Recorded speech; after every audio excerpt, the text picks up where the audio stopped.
أعوذ بالله من الشيطان الرجيم بسم الله الرحمن الرحيم رب اشرح لي صدري ويسر لي أمري واحلل عقدة من لساني يفقه قولي واجعل لي وزيرا من أهلي اللهم فقهنا في الدين اللهم فقهنا في الدين اللهم فقهنا في الدين ربنا زدنا علما ربنا زدنا علما ربنا زدنا علما اللهم إنا نسألك علما نافعا وعملا متقبلا ورزقا طيبا بسم الله الرحمن الرحیم اللہ کے نام سے جو بے حد رحم کرنے والا اور بار بار رحم کرنے والا نہایت مہربان۔ اگر ادھر آنا ادھر آج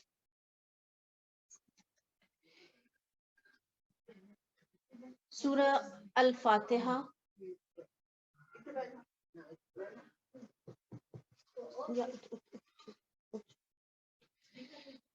جو مکمل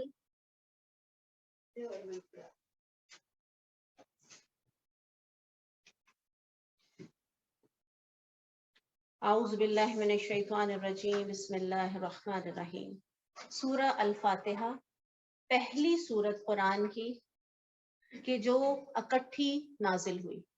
اس سے پہلے سورتوں کے کچھ حصے نازل ہو چکے تھے، یعنی 4 مختلف سورتوں کے مختلف حصے نازل ہو چکے تھے، لیکن یک بارگی جو نازل کی گئی وہ سورہ الفاتحہ۔ اس کے بارے میں ہمیں ایک بہت خوبصورت حدیث ملتی ہے کہ ابن عباس نے فرمایا ایک دفعہ جبریل علیہ السلام نبی کریم صلی اللہ علیہ وسلم کے پاس بیٹھے ہوئے تھے، انہوں نے اپنے اوپر زور سے دروازہ کھلنے کی آواز سنی۔ یہ آسمان کا ایک دروازہ ہے جو آج کھولا گیا ہے اور اس سے پہلے کبھی نہیں کھولا گیا، اور یہ فرشتہ اترا، پھر فرمایا یہ فرشتہ زمین پر اترا ہے اور آج سے پہلے کبھی نہیں اترا۔ سبحان اللہ۔ اس فرشتے نے سلام کہا اور کہا آپ کو 2 نوروں کی خوشخبری ہے جو آپ کو دیے گئے ہیں، آپ سے پہلے وہ کسی نبی کو عطا نہیں ہوئے، اور وہ کون سے؟ سورہ الفاتحہ اور سورہ البقرہ کی آخری 2 آیات۔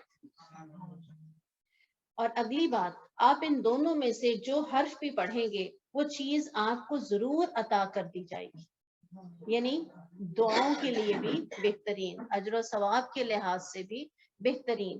تو عظمت کے لحاظ سے سورہ الفاتحہ قرآن کی سب سے عظمت والی سورت ہے۔ 360 کتابیں اللہ سبحانہ وتعالیٰ نے مختلف ادوار میں نازل فرمائی، ان کا خلاصہ اللہ سبحانہ وتعالیٰ نے پہلی 3 کتابوں میں نازل فرمایا، یعنی ان کو سمرائز کر دیا، اور ان کے اندر جو اللہ سبحانہ وتعالیٰ نازل فرمایا اس کو قرآن پاک میں اکٹھا کر دیا۔ آپ دیکھیں گے کہ یہاں پہ آپ کو بنی اسرائیل کے ذکر بھی ملیں گے، آپ کو حضرت عیسیٰ علیہ السلام اور ان کے حواریوں کے ذکر بھی ملیں گے۔ تو جو کچھ ان کتابوں میں تھا وہ سب کس میں آ گیا؟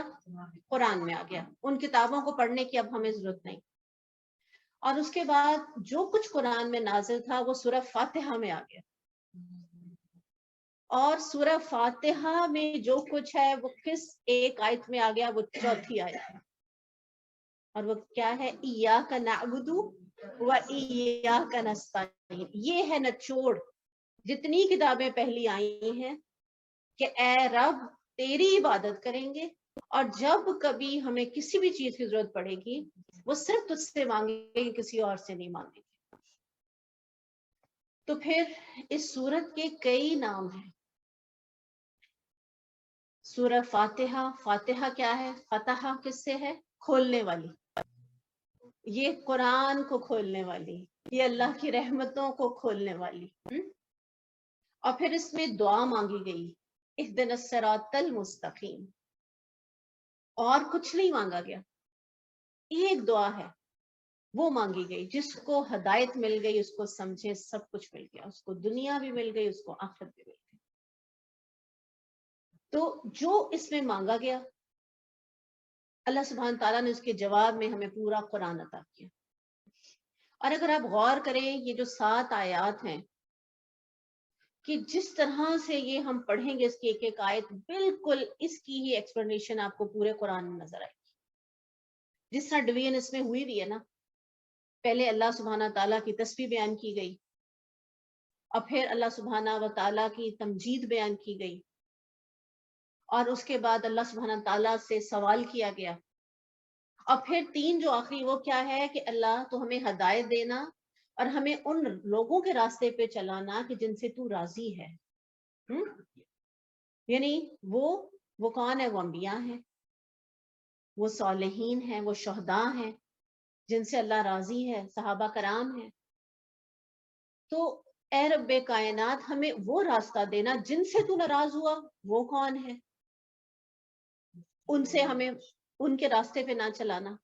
تو وہ پورا قرآن اگر غور کریں گے نا تو اسی طرح ڈیوائڈ کیا گیا.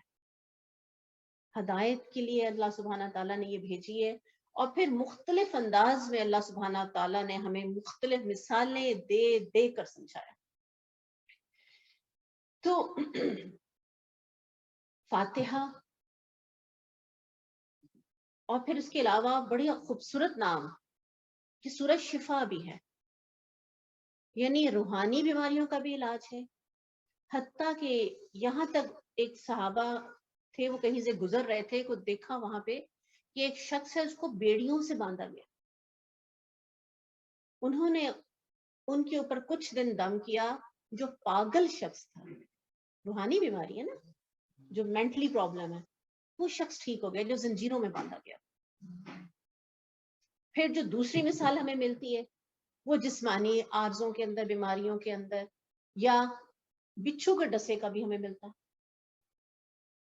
کہ بچھو نے ڈس لیا, اس کا علاج بھی صحابہ کرام نے کس سے کیا؟ سورہ فاتحہ پڑھ کے دم کرتے رہے اور وہ ٹھیک ہو گیا. سانپ کے کٹے کا.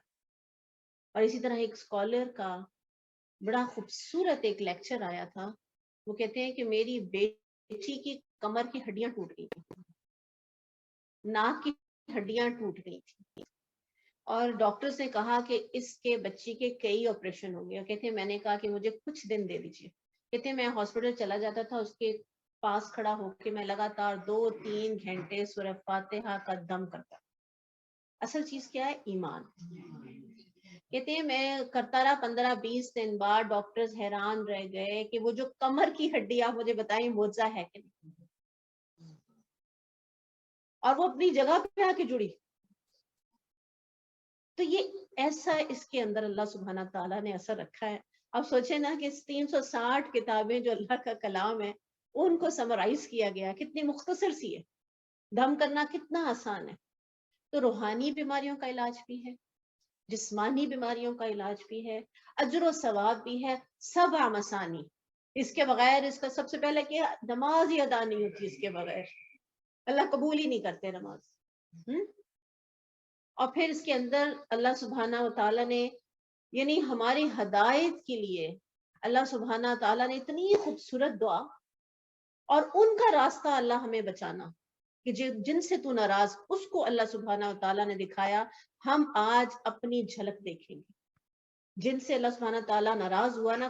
یہ جو ہم اگلی سورت پڑھنے جا رہے ہیں اس میں زیادہ ذکر نہیں کریں گے, ڈیٹیل وہیں سے زیادہ آئے گی. اور اگر آپ دیکھیں گے تو میں اپنے آپ کو وہاں رکھ کے دیکھتی ہوں تو مجھے تو لگتا ہے جیسے یہ ہماری باتیں. آج اللہ سبحانہ تعالیٰ ہم پر بھی غضب نہ, آج اللہ سبحانہ تعالیٰ ہماری دعائیں بھی قبول نہیں کر رہا. آج یہ امت پٹ رہی ہے, بے عزت ہو رہی ہے, کوئی والی وارث نہیں ہے. تو اس لیے اور اس کو قرآن عظیم بھی کہا گیا, یعنی پورا قرآن, سبحان اللہ. اور پھر ام القرآن, قرآن کی ماں بھی کہا گیا, سبحان اللہ.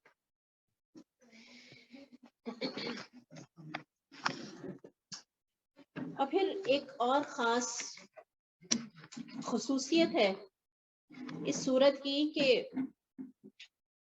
جب انسان یہ صورت شروع کرتا ہے تو اللہ سبحانہ و تعالیٰ ہر آیت کے جو ہے نا بدلے میں ایک جواب دیتے ہیں. میرے بندے نے میری تعریف کی، جیسے آپ کہتے ہیں نا الحمدللہ رب العالمین، یہ صرف میرا رب نہیں ہے، تمام جہانوں کا رب ہے. تو پھر اللہ سبحانہ تعالیٰ کیا کہتے ہیں؟ میرے بندے نے میری حمد کی. اور پھر دوبارہ جب کہتا ہے الرحمن الرحیم تو کیا کہتے ہیں اللہ سبحانہ؟ میرے بندے نے میری ثنا کی. مالک یوم الدین کہتے ہیں تو اللہ سبحانہ تعالیٰ کہتے ہیں اس نے میری بزرگی بیان کی. ایاک نعبد و ایاک نستعین کہتے ہیں تو اللہ تعالیٰ کہتے ہیں بندے نے اپنا آپ سب کچھ میرے سپرد کر دیا.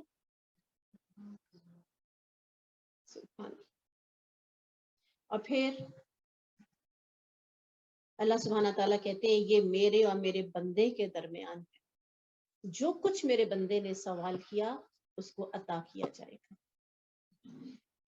تو آپ دیکھیں کہ ایک وہ ہمیں کلمہ ملتا ہے سبحان اللہ والحمد للہ ولا الہ الا اللہ واللہ اکبر، تو اس میں بھی اللہ سبحانہ تعالیٰ اسی طرح جواب دیتے ہیں. میرے بندے نے میری تعریف کی، میری حمد بیان کی، میری بزرگی بیان کی. اور پھر وہ ایک بدو یاد ہے نا، آیا تھا رسول اللہ صلی اللہ علیہ وسلم کے پاس اور کہا تھا کہ یا رسول اللہ صلی اللہ علیہ وسلم یہ تو اللہ کی تعریف ہو رہی ہے، میرے لیے اس میں کیا ہے؟ تو انہوں نے کہا تھا کہ تم جب یہ پڑھو تو اس کے بعد کیا کہہ دیا کرو، اللہم اغفر لی، اے اللہ تو مجھے بخش دے، اللہم ارزقنی، اے اللہ تو مجھے رزق عطا فرما. اور کہتے ہیں اگر رات کو کہیں آنکھ کھل جائے اور آپ یہ دعا پڑھ لیں، رات کو آنکھ تو کھلتی ہے، بعض اوقات واش روم جانا پڑتا ہے، کسی اور وجہ سے آنکھ کھلتی ہے، کبھی ہم نے الارم دیکھنا ہوتا ہے، جب بھی آنکھ کھلے گی آپ پڑھ لیں گی تو انشاءاللہ تعالیٰ اللہ تعالیٰ بخش دیں گے. اللہم اغفر لی جو ہم دعا کریں گے نا پہلے اللہ کی تسبیح بیان کرنے کے بعد، تو اللہ سبحانہ تعالیٰ جواب دے رہے ہوتے ہیں بالکل اسی طرح جس طرح کہ سورہ فاتحہ میں جواب دے رہے ہوتے ہیں. تو جب اللہم اغفر لی وہ کہتا ہے نا تو کہتے ہیں اے میرے بندے میں نے تجھے معاف کیا. سبحان. تو پھر اسی طرح الحمدللہ کے بارے میں آتا ہے کہ الحمدللہ کہنا میزان کو بھر دیتا ہے.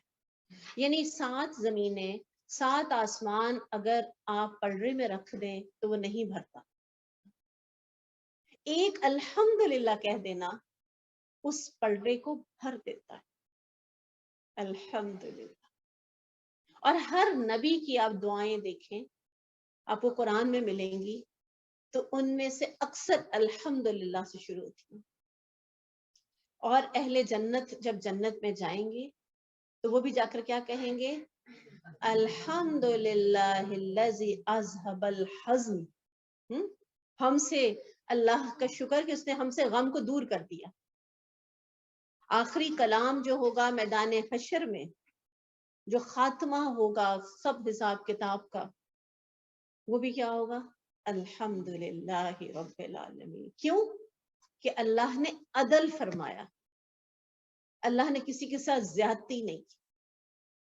تو سب تعریف اس کے لیے، وہی اول ہے وہی آخر، تعریف کے قابل ہی وہ ہے. اللہ کو اپنی تعریف انتہائی پسند ہے اور اللہ تعالیٰ اسی لیے قرآن میں جا بجا اپنی تعریف فرماتے ہیں. تو پھر اگر ہم اپنے رب کو راضی کرنا چاہتے ہیں تو پھر کیا ہے کہ پھر ہمیں اپنی زبان پہ الحمد کا ذکر رکھنا چاہیے.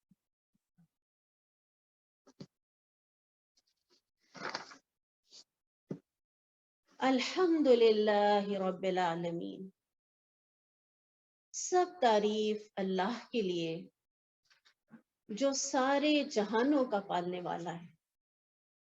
وہ رب صرف آپ کا اور میرا نہیں ہے، ہمارے علاوہ جتنی بھی مخلوقات ہیں، چاہے ہم ان کو جانتے ہیں چاہے ہم ان کو نہیں جانتے، اتنی بڑی بڑی مخلوقات ہیں اس کی کہ ہم سوچ بھی نہیں سکتے.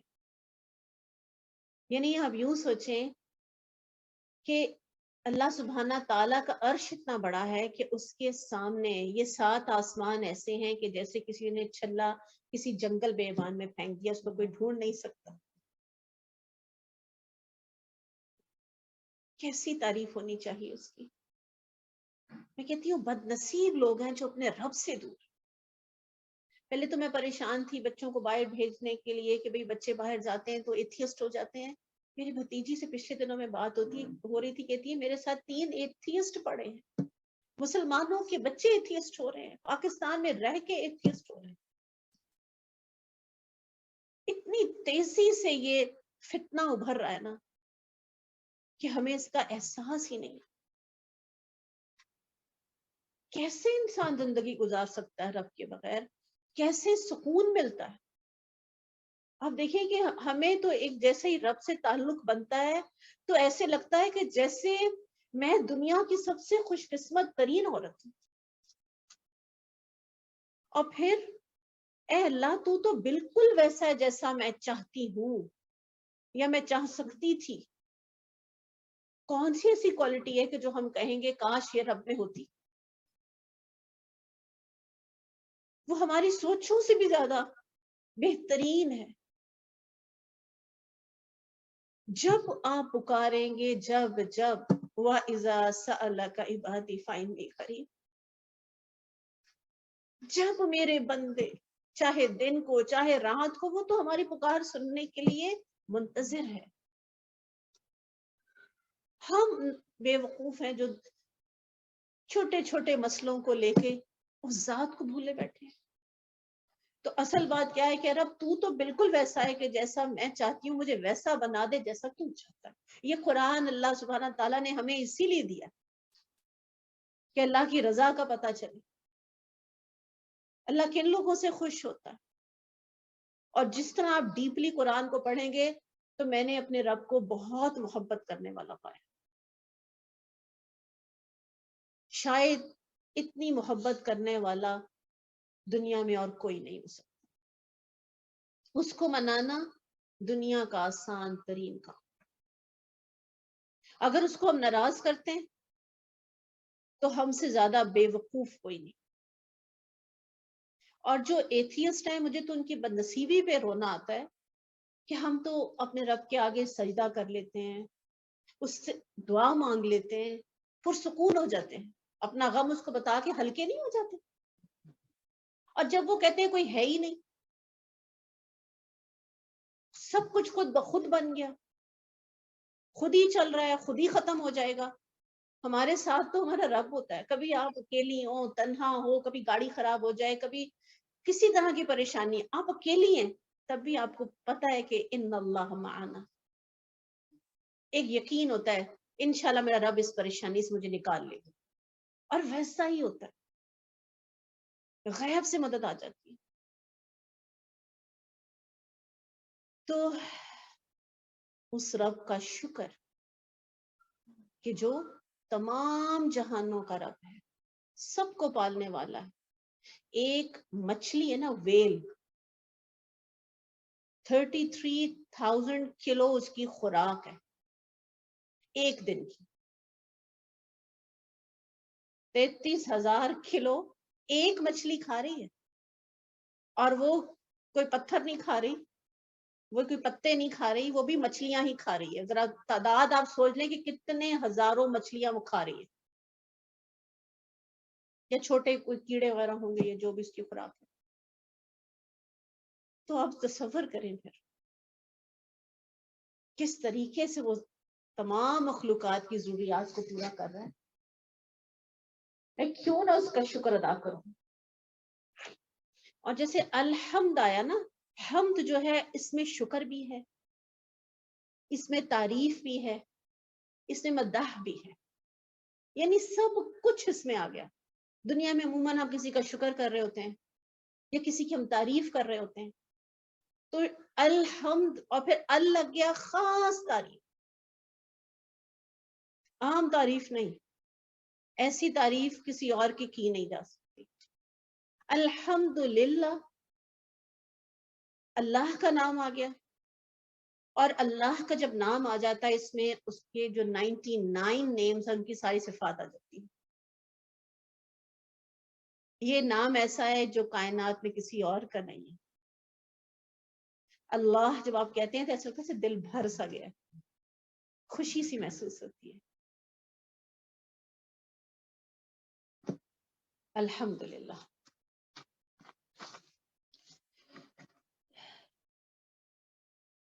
اور اسی طرح قرآن میں آتا ہے یوم یدعوکم فیستجیبون بحمدہ، جس دن وہ انہیں بلائے گا تو اس کی حمد کرتے ہوئے چلے آئیں گے. دنیا میں اگر پریکٹس ہوگی نا حمد کی تو اس وقت حمد تب جاری ہوگی. اگر دنیا میں اٹھتے بیٹھتے دیکھتے کبھی آسمان کو دیکھتے ہیں تو الحمد ایسی خوشی آتی ہے. کسی پودے کو دیکھتے ہیں، کسی پھول کو دیکھتے ہیں، کوئی سبزی آتی ہے، جدھر کوئی انسان خوبصورت، کوئی اچھی عادات کا کچھ بھی نظر آتا ہے، کتنی دفعہ ہم اپنے رب کو یاد کرتے ہیں، اس کی تعریف کرتے ہیں، چاہے اونچا بول کے چاہے دل میں. ایک تعلق ہے جو مستقل بنا ہوا ہے، اور اس سے پہلے ایسا نہیں تھا. قرآن پڑھ کے تعلق ڈیولپ ہوا ہے. تو میں سوچتی ہوں کہ جو ایتھیسٹ ہیں وہ کتنے بد نصیب ہیں، جب وہ ایسے خوبصورت نظارے دیکھتے ہوں گے وہ کس کو یاد کرتے ہوں گے، کیا فیلنگز ہوں گی ان کی. ہمارا تو دل تشکر سے بھر جاتا ہے اور فوراً ہم ریلیٹ کرتے ہیں کس کے ساتھ؟ جنت کے ساتھ. کہ اللہ یہ دنیا اتنی خوبصورت ہے تو وہ جنت کیا ہوگی. کیسا تعلق بن جاتا ہے. اور اسی طرح اہل جنت جب داخل ہوں گے جنت میں، وَقَالُوا الْحَمْدُ لِلَّهِ الَّذِي هَدَانَا لِهَذَا، سب تعریف اللہ کے لیے کہ اللہ نے ہمیں اس کے لیے ہدایت دی، یہ راستہ دکھا دیا اللہ نے.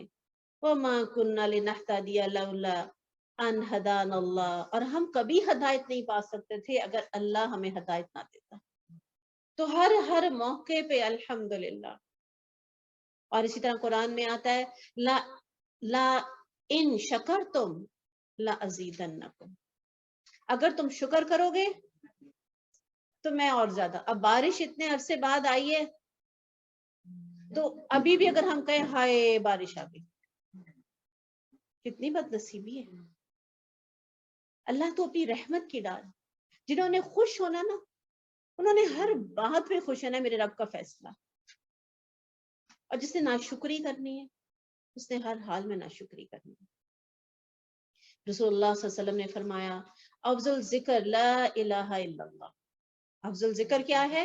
لا الہ الا اللہ. اور افضل دعا الحمدللہ. دعائیں چاہتے ہیں ہماری قبول ہوں تو الحمدللہ کہنا شروع کر. اور اسی لیے دعاؤں میں جب بھی مانگنی ہو تو الحمدللہ اگر ہم پڑھ لیں گے تو کیا ہوگا؟ ایک طرح کی سفارش ہو جائے گی. اللہ سبحانہ و تعالیٰ اس دعا کو وسیلہ بن جائے گا، اللہ سبحانہ و تعالیٰ اس دعا کو قبول کریں گے. الرحمن الرحیم، سبحان اللہ. پہلے بسم اللہ میں اللہ نے اپنا تعارف کروا دیا. جب بھی قرآن کی کوئی صورت نازل ہوتی تھی تو کس طرح پہچانتے تھے کہ اگلی صورت آگے کی بسم اللہ نازل ہوتی تھی. جتنی دفعہ صورتیں نازل ہوئیں 114 مرتبہ، 114 ہی بسم اللہ الرحمن، جس میں بار بار ریپیٹیشن ہے کہ وہ رحمان ہے اور پھر کیا ہے؟ رحیم ہے. رحمان ہے، مہربان ہے، اور رحیم ہے، بار بار رحم کرنے والا. اب رحمان کیا ہے کہ یہ مہربان ہے لیکن اس میں اس طرح کی ہمیشگی نہیں پائی جاتی. رحمان فی الدنیا رحیم فی الآخرہ، اس کو یوں سمجھ لیں آپ. اللہ سبحانہ تعالیٰ دنیا میں رحمان ہے، اللہ سبحانہ و تعالیٰ دنیا میں ہر ایک پر اپنی رحمت کر رہے ہیں. مسلمانوں کو آزمائشیں بھی آ رہی ہیں، ٹھیک ہے، پریشانیاں بھی آ رہی ہیں. جیسے شام میں مسئلہ ہوا، وہ زلزلہ آیا تو لوگوں نے سوال کیا وہ تو اتنے اچھے لوگ، اتنے ایمان والے لوگ ہیں، ان پہ یہ آزمائش کیوں آئی؟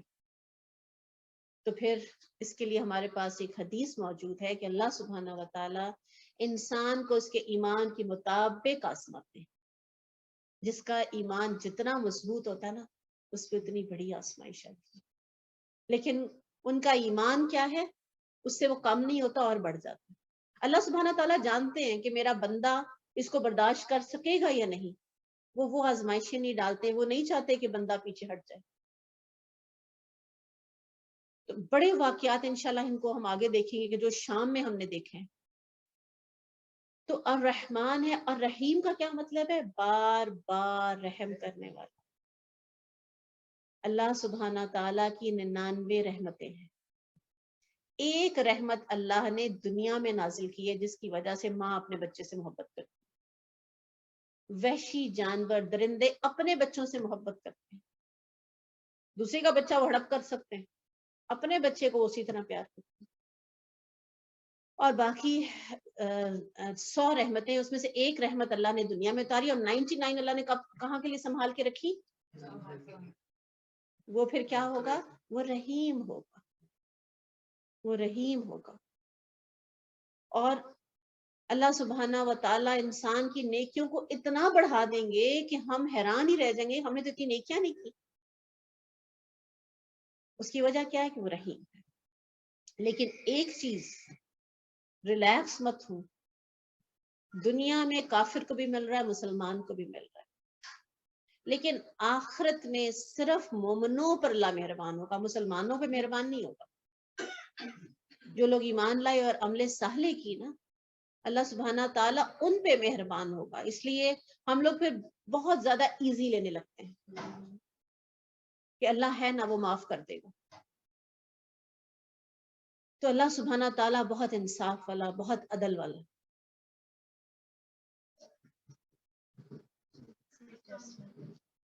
آواز صحیح نہیں ہے؟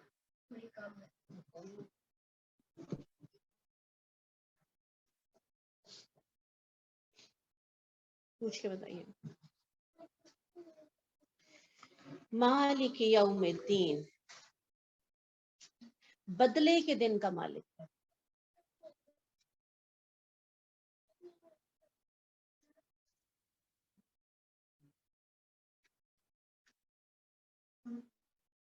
مالک یوم الدین, ہماری خوش قسمتی ہے کہ کسی اور مخلوق کے آگے یا انسانوں کے آگے ہمیں اپنا نامہ اعمال پیش نہیں کرنا پڑے گا.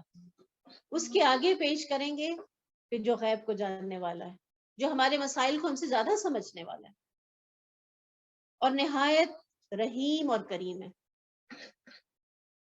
اور ساتھ میں کیا ہے؟ مالک یوم الدین ہے تو عدل بھی کرنے والا ہے. ایاک نعبد و ایاک نستعین, ہم صرف تیری عبادت کریں گے. یہ آپ دیکھ لیجئے, اللہ سبحانہ تعالیٰ سے ہم نے عہد کیا ہے, ہر نماز میں ہم دہراتے ہیں, ہر رکعت میں دہراتے ہیں. کیا ایسا ہی ہے؟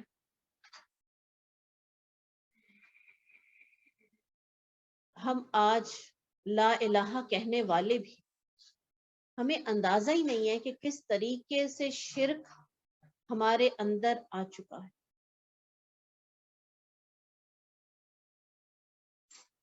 ابن عربی, ان کے بارے میں آتا ہے کہ ان کو بادشاہ نے بلایا, کہا کہ آپ آئیے, میری بیٹی بیمار ہے, آپ آ کر دیکھیے.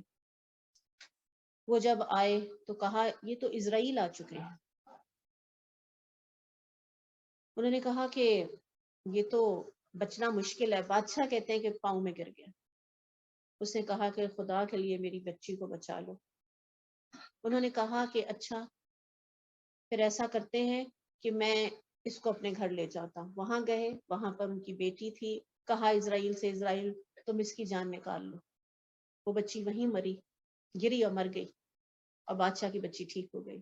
اب مجھے بتائیے کہ یہ لاجک سمجھ میں آتی ہے؟ یعنی پیسے والے پھر اس کا مطلب ہے زیادہ ان کو عمریں مل جائیں گی, غریب بندہ جی نہیں سکتا؟ یا ابن عربی کو پھر مرنا نہیں چاہیے تھا؟ جن کے بارے میں ایسی باتیں کرتے ہیں, ایسی ایسی چیزیں, ایسی ایسی خرافات ہیں کہ انسان کی عقل دنگ رہ جاتی ہے. کہ ہم ان کو تو کہہ دیتے ہیں وہ تو کافر ہیں, وہ تو جہنم میں جائیں گے. کیا مسلمانوں کو یہ بات زیب دیتی ہے؟ عبد القادر جیلانی کی آپ کو پتہ ہے اولاد نہیں تھی, اتنے بڑے اسکالر, اولیاء اللہ اپنے دور کے, اور لوگ ان کی قبر پہ کیوں جاتے ہیں؟ بیٹا لینے کے لیے, اولاد لینے کے لیے. دے اللہ رہا ہے, لیکن وہ کیا سمجھتے ہیں کہ ان کی بدولت ہمیں ملی ہے. یہی تو شرک ہے. بعض لوگ ہیں جب ہم کوئی کنونس کرتے ہیں کہ نہیں یہ صحیح نہیں ہے، وہاں جا کے آپ نے نہیں دیکھ چڑھانی، اللہ نے دیا جو دیا، وہ کہتے ہیں اچھا اس دفعہ دے لینے دیں، اگلی دفعہ سے نہیں جائیں گے. یعنی ڈر ہے، خوف ہے، اللہ سے نہیں بلکہ اللہ تعالیٰ قرآن میں بھی کہتے ہیں وہ اپنے بزرگوں سے اس طرح ڈرتے ہیں جیسے کہ اللہ سے ڈرنا چاہیے. تو اپنے آپ کو چیک کریں. اگر اللہ میرا رب ہے تو پھر اس کا حق ہے میں اس کی عبادت کروں. ایاک نعبد، صرف ایاک کا کیوں آیا؟ صرف نعبد آ جاتا، شاید اللہ کی بھی کر لیتے، ساتھ کسی بزرگ کی بھی کر لیتے. نہیں، اللہ سبحانہ تعالیٰ نے کہا جب کوئی میرے ساتھ کسی کو شریک بناتا ہے تو میں اس عمل کو بھی چھوڑ دیتا ہوں اور اس صاحب کو بھی چھوڑ دیتا ہوں جس نے وہ عمل کیا، دونوں کو چھوڑ دیتا ہوں. کسی صورت اللہ سبحانہ تعالیٰ سے قبول نہیں کرتے. تو اے میرے مالک، ہم صرف تیری عبادت کرتے ہیں اور صرف تجھ سے مدد مانگتے ہیں. اب دیکھیں کہ ڈاکٹرز بھی کیا کہہ دیتے ہیں، ایک ٹائم آتا ہے کہ اللہ سے دعا کرو. دوائی ہم لکھ رہے ہیں، شفا اس میں نہیں ہے، شفا من جانب اللہ ہے.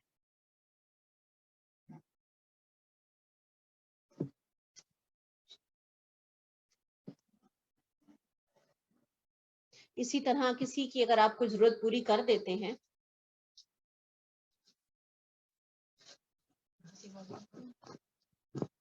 کریں تھوڑی سی آواز اونچی کریں.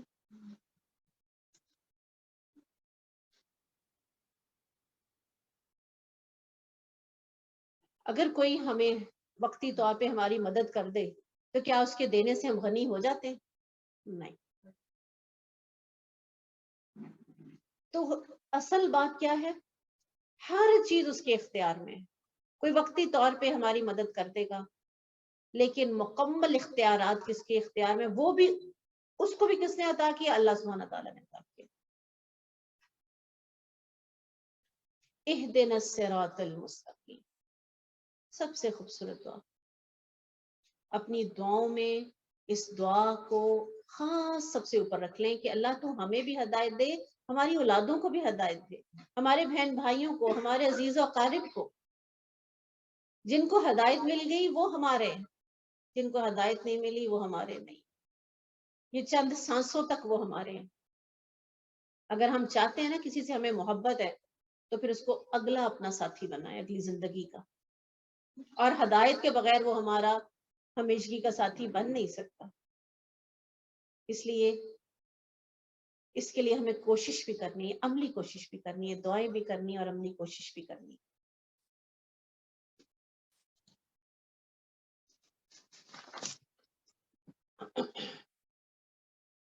صراط الذین انعمت علیہم، ان لوگوں کا راستہ جن پر تو نے انعام کیا، غیر المغضوب علیہم ولا الضالین، اور جن پر تو غصہ نہ ہوا، ولا الضالین، اور نہ وہ گمراہ ہے. اب آپ دیکھیں کہ یہاں پر یہود کا نام بھی آ سکتا تھا، آگے آپ دیکھیں گے کہ ان کا نام بھی آ رہا ہوگا، بنی اسرائیل کہا جا رہا ہے. تو یہاں پہ نام کیوں نہیں لیا گیا؟ اس لیے کہ صرف بنی اسرائیل نہیں، ان جیسا جو بھی کام قیامت تک کریں گے وہ سب اسی کیٹیگری میں. اور کون گمراہ ہوئے؟ ان کا ذکر کیا گیا، نصارہ، کہ ان میں بہت خیر تھی، ان میں بہت نرمی تھی، بہت سے مسلمان بھی ہوئے، اس دور میں بھی ہوئے. آج بھی اگر آپ بات کریں گے تو ان کو سمجھانا آسان ہے، ان کے دلوں میں نرمی ہے. اور پھر جب ہم یہ سورت پڑھ لیتے ہیں تو اس کے آخر میں کیا کہتے ہیں؟ آمین. اور نماز میں بھی آمین ہلکی آواز سے کہنی ہے یا بلند آواز سے؟ بلند آواز سے. آپ نے حرم میں نہیں سنا کہ کیسے گونج جاتا ہے؟ کیوں کہنی ہے؟ اب یہ بات آپ نے یاد رکھنی ہے.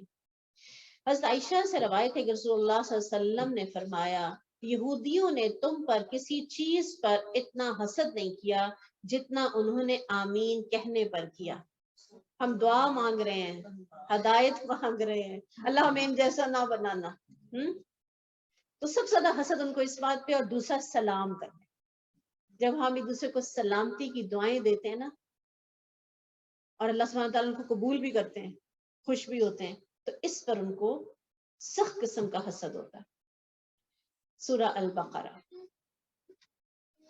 یہ قرآن کی سب سے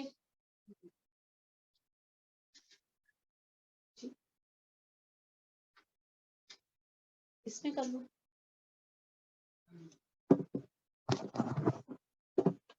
ادھر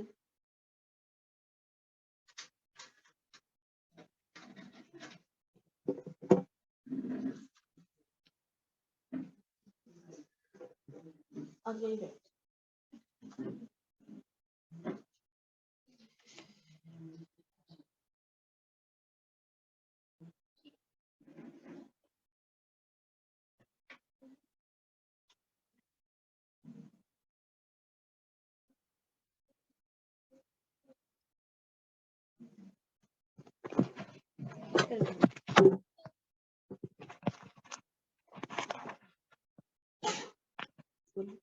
میں آپ کو موبائل پہ لگا لوں، آپ کریں.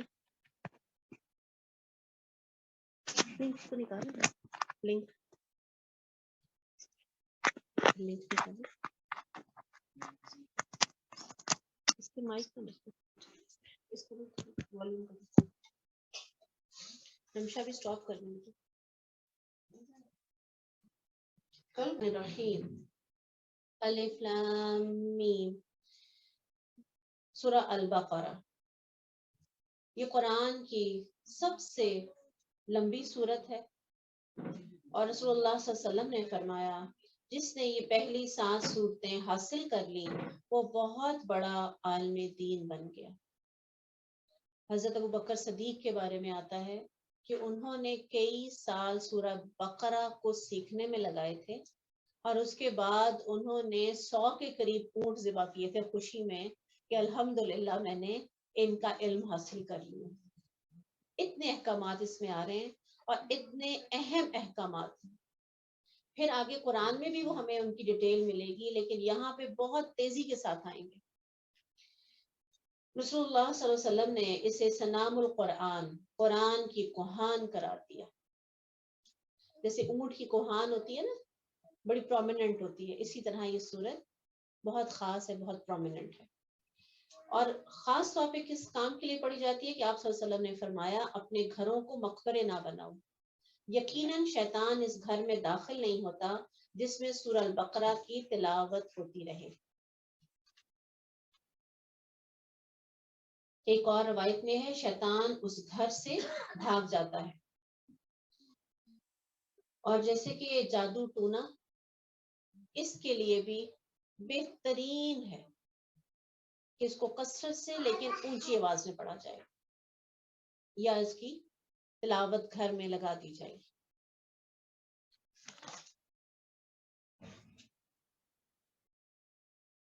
الف لام میم کا کیا مطلب کوئی نہیں جانتا.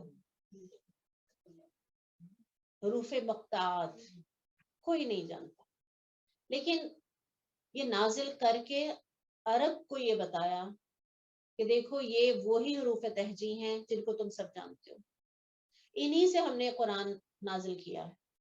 تم بھی لے آؤ پھر، یا اس پر ایمان لے آؤ یا پھر اس جیسی ایک کتاب لے آؤ.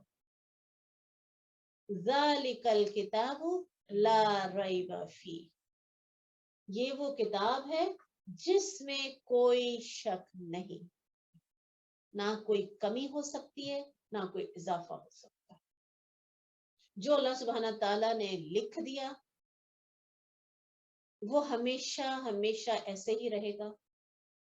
آج ہمارے دماغ اس بات کو پروف کرے یا نہ کرے، ہمیں وہ باتیں اپنے رب کی سمجھ آئیں یا نہ آئیں، آنے والے وقت میں وہ باتیں سمجھ آ جائیں.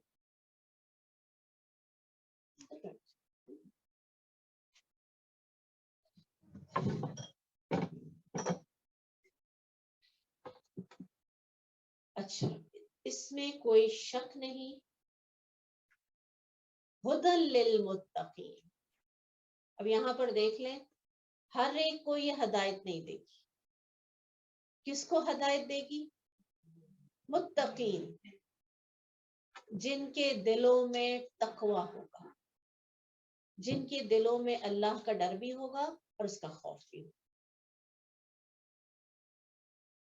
الذین یؤمنون بالغیب، اور یہ ان کو فائدہ دے گی، یہ ان کو ہدایت دے گی جو اپنے رب کے غیب پر ایمان لاتے ہیں. کیونکہ آگے ہم بہت سی ایسی چیزیں، بہت سی ایسی آیات آئیں گی کہ جن کو ہم نے اپنی آنکھوں سے نہیں دیکھا. غیب میں کیا ہے؟ اللہ سبحانہ تعالیٰ سب سے پہلے غیب میں، فرشتے غیب میں ہیں، جنت دوزخ غیب میں ہے، ہمارے منکر نکیر غیب میں. تو غیب پر ایمان لانا ضروری ہے. اگر کوئی کہے نا کہ جب تک میں دیکھوں گی نہیں میں ایمان نہیں لا سکتی، تو بس یہی فتنہ ہے.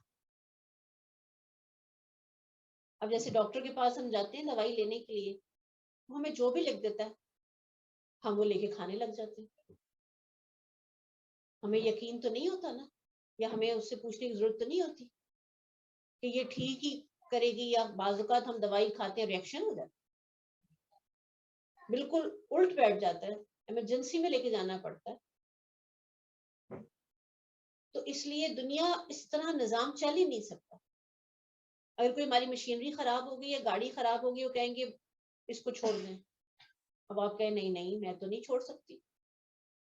آپریشن کے لیے پیشنٹ کو اندر لے کے جاتے ہیں، ہم کہیں نہیں ہم تو مر جائیں گے، اپنا بندہ آپ کو نہیں دیں گے، ساتھ ایک بندہ کھڑا رہے گا ہم میں سے. نہیں ہو سکتا نا.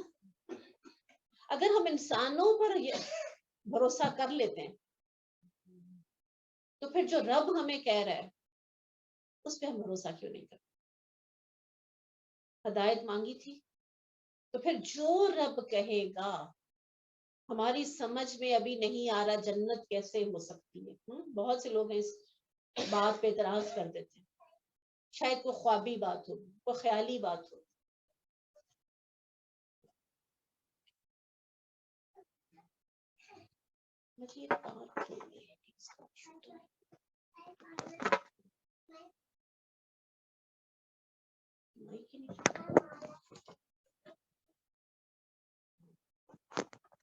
سر ڈلا تھا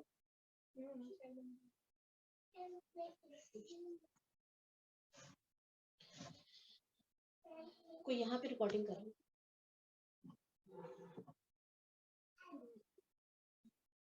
یہاں پہ رکھے ہوئے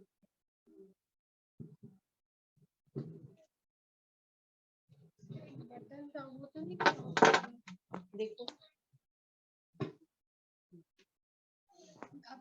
اب دیکھو بیٹے اب آ رہی ہے آواز.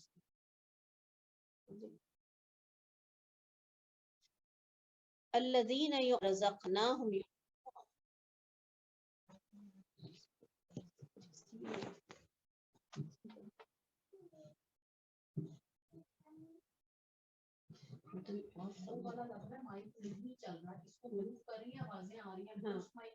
کوئی آواز نہیں ہے.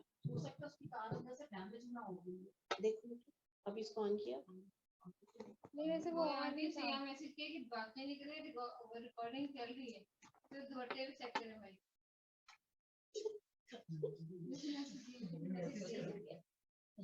مما رزقناہم ینفقون، جو غیب پر ایمان لاتے ہیں اور نماز قائم کرتے ہیں، اور اس میں سے جو ہم نے انہیں دیا ہے اس میں سے خرچ کرتے ہیں. اب آپ دیکھیں ایمان لانے کے بعد سب سے پہلا کام کیا ہے؟ نماز قائم کرتے ہیں. تو کیا ہماری زندگیوں میں نماز ایسے ہی اہم ہے؟ اور اللہ کی راہ میں خرچ کیسے کرتے ہیں؟ جو اس نے دیا، کوئی احسان نہیں کرتے کسی کے اوپر. اور جو اس پر ایمان لاتے ہیں جو تیری طرف اتارا گیا اور جو تجھ سے پہلے اتارا گیا، اور آخرت پر وہی یقین رکھتے ہیں. رسول اللہ صلی اللہ علیہ وسلم نے فرمایا کسی بستی میں 3 آدمی ہوں اور وہ جماعت کے ساتھ اگر نماز قائم نہ کرے تو ان پر شیطان غالب آ جاتا ہے. چاہے وہ سفر ہی کر رہے ہیں, صرف 3 لوگ ہیں, تو بھی جماعت کے ساتھ نماز ادا کریں. یہ لوگ اپنے رب کی طرف سے بڑی ہدایت پر ہیں, یہی لوگ پورے کامیاب ہیں. بے شک جن لوگوں نے کفر کیا ان پر برابر ہے خواہ آپ انہیں ڈرائیں یا نہ ڈرائیں, ایمان نہیں لائیں گے.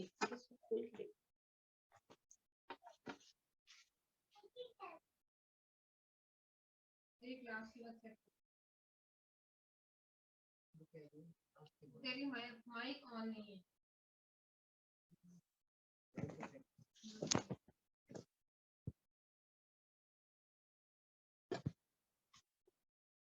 حالانکہ وہ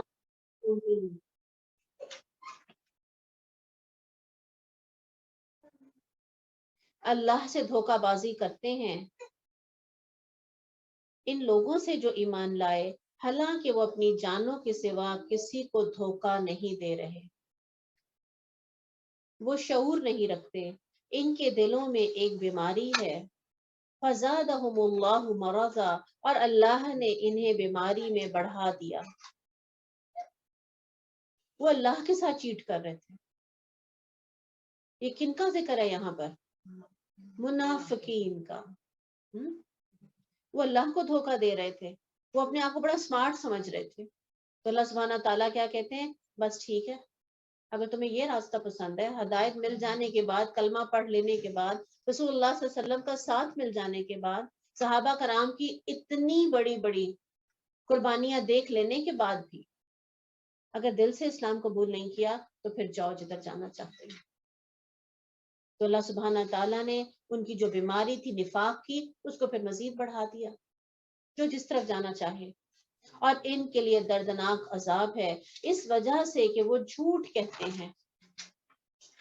اور جب ان سے کہا جاتا ہے زمین میں فساد مت ڈالو تو کہتے ہیں ہم تو اصلاح کرنے والے ہیں. بہت سے ایسے کام ہیں کہ جو آج ہم بھی ایسے ہی کرتے ہیں, فساد مچتا ہے. آج مسلمانوں کے اندر زنا کو متاع کا نام دے دیا گیا. مسلمانوں کا ایک فرقہ ہے, کسی کی بیوی کسی کے ساتھ رات گزاری, یہ مسلمانوں میں ہے. اور پھر عمرہ کرنے جاتے ہیں, وہاں حج کرنے جاتے ہیں, اس طرح کپل چینج ہو کے. اور اسی طرح باجوں اور گاجوں کو ہم کیا کہتے ہیں, روح کی غذا, موسیقی روح کی غذا ہے. یہ بھی تو فساد ہی ہے نا, یہ بھی تو جھوٹ ہی ہے نا. اور پھر اسی طرح نشہ آور جو مشروبات ہیں ان کو نبیذ کہہ دیتے ہیں کہ یہ کھجور سے بنی ہے, یہ کشمش سے بنی ہے. ہم تو اصلاح کرنے والے ہیں, سن لو یقیناً وہی تو فساد ڈالنے والے ہیں, لیکن وہ نہیں سمجھتے. ان سے جب کہا جاتا ہے ایمان لاؤ جس طرح لوگ ایمان لائے ہیں, تو کہتے ہیں کیا ہم ایمان لائیں جیسے بے وقوف ایمان لائے.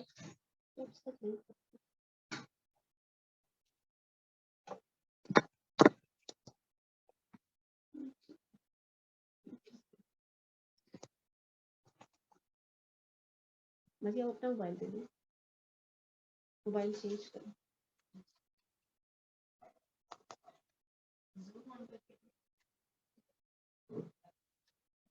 اسمارٹ فون کے لیے یہ ہے نیچے زوم میں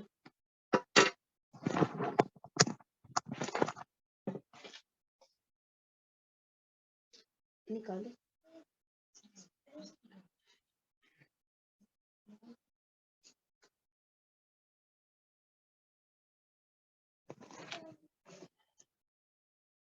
اور جب ان سے کہا جاتا ہے ایمان لاؤ جس طرح لوگ ایمان لائے, تو کہتے ہیں کیا ہم ایمان لائیں جیسے بے وقوف ایمان لائے.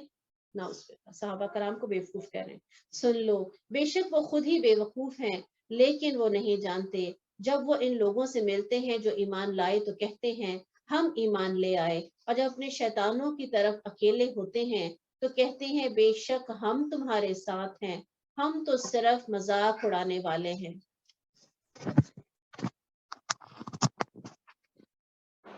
اللہ ان کا مذاق اڑاتا ہے اور انہیں ڈھیل دے رہا ہے، اپنی سرکشی میں ہی حیران پھرتے ہیں۔ یہی لوگ ہیں جنہوں نے ہدایت کے بدلے گمراہی خرید لی، تو نہ ان کی تجارت نے نفع دیا اور نہ وہ ہدایت پانے والے ہیں۔ ان کی مثال اس شخص کی سی ہے جس نے ایک آگ خوب بھڑکائی، تو جب اس نے اس کے ارد گرد کی چیزوں کو روشن کر دیا تو اللہ نے ان کے نور کو لے گیا اور انہیں کئی طرح کے اندھیروں میں چھوڑ دیا۔ یعنی ایمان لے آئے اور اس کے بعد کیا ہوا؟ ہر چیز روشن ہو گئی اور اس کے بعد واپس اندھیروں میں چلے گئے۔ کیا بات سمجھ آتی ہے؟ یعنی کہ ایمان لا کر نفاق کی طرف چلے گئے، اندھیروں کی طرف چلے گئے۔ اور پھر دوسری مثال کیا بیان کی جاتی ہے کہ دنیا میں تو روشنی ہو گئی، دنیا تو ان کو مل گئی، ہو سکتا ہے کہ مال غنیمت بھی مل گیا ہو سکتا ہے دنیاوی طور پہ ترقیاں بھی مل گئی ہوں، لیکن جیسے ہی وہ فوت ہوئے تمام نعمتیں ان سے چھن گئی، پھر آگے اندھیرا ہی اندھیرا۔ اگر دل میں نفاق ہوا، بظاہر نمازیں بھی پڑھ رہے ہیں، بظاہر مسلمانوں کے ساتھ میل جول بھی رکھ رہے ہیں، تسبیحات بھی کرتے ہوں گے، لیکن دل جو ہے نا خالص نہیں ہے۔ اور پھر آگے اللہ سبحانہ تعالیٰ بتائیں گے کہ ان میں کیا کیا خامیاں تھی۔ اپنے آپ کو ہم چیک کریں گے کہیں ایسا تو نہیں، سمن بکمن عمی فہم لا یرجعون، بہرے ہیں، گونگے ہیں، اندھے ہیں، بس وہ نہیں لوٹتے۔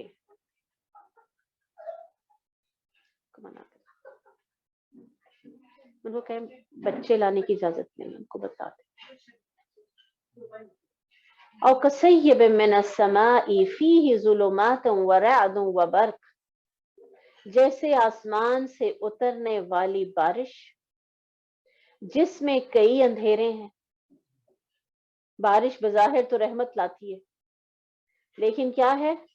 اندھیرے ہیں، کچھ تکلیفیں بھی آتی ہیں۔ تو جو ایمان لائے تو وہ تو رحمت ہی رحمت ہے، لیکن اس کے ساتھ ساتھ کچھ تکلیفیں بھی آئیں، کچھ بھوک پیاسی برداشت کرنی پڑی، کوئی ہجرت کرنی پڑی، پھر کچھ جنگیں لڑنی پڑی، اور پھر گرج اور چمک، کامیابیاں بھی ہیں، دنیاوی کامیابی مسلمانوں کو ملی۔ اور کڑکنے والی بجلیوں کی وجہ سے، کڑکنے والی بجلیاں کیا ہیں کہ جہاد میں جب جانا پڑتا تھا، ایک دفعہ ہمیں خوف آتا ہے جب بجلی چمکتی ہے۔ اب دیکھیں کہ ایک لمحے کے لیے بجلی چمکتی ہے، اور بعض اوقات صرف بجلی نہیں چمکتی، زیادہ خوف کس سے آتا ہے؟ آواز۔ وہ جو آواز ہوتی ہے بعض اوقات وہ انسان کو ہلا دیتی ہے۔ تو اب جن کے ایمان کمزور ہیں، بعض تو ایسے تھے صحابہ کرام، چھوٹے چھوٹے بچے کہ جن کو عذر بھی تھا اور جن کو کہا جاتا تھا کہ آپ مجبور ہیں، آپ نہ جائیں، آپ معذور ہیں، بڑھاپا ہے، نابینا ہے، اور وہ روتے تھے کہ ہم نے جانا ہے۔ بچے ابھی بالغ نہیں ہوئے، ابھی جنگ میں نہیں جا سکتے، لیکن وہ چھپ چھپ کے جاتے تھے۔ اب یہ جہاد میں جانا ان کے لیے کیا تھا؟ موت کے ڈر سے اپنی انگلیاں اپنے کانوں میں ڈال لیتے۔ ان کو لگتا تھا کہ اگر جہاد میں جانا پڑ گیا تو بس، اگر مارے گئے تو پھر ختم سب کچھ، اگلا تو ان کو انعام کا کوئی شوق ہی نہیں، دنیاوی فائدوں کے لیے ایمان لے آئے، سب مسلمان ہو رہے تھے۔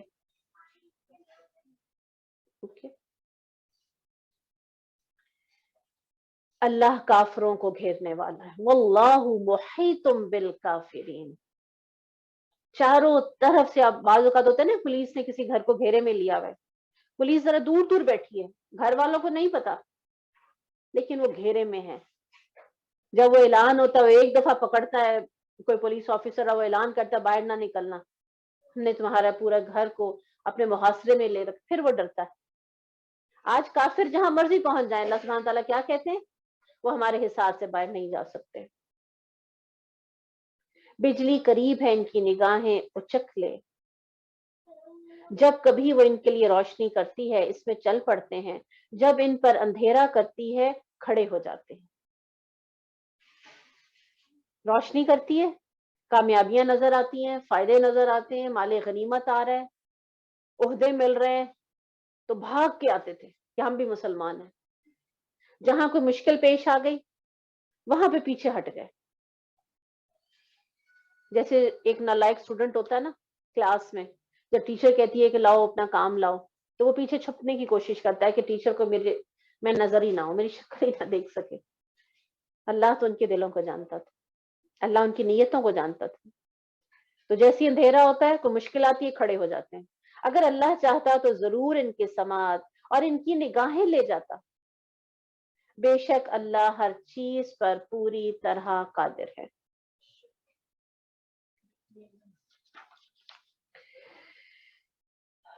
یا ایھا الناس اعبدوا ربکم الذی خلقکم والذین من قبلکم لعلکم تتقون.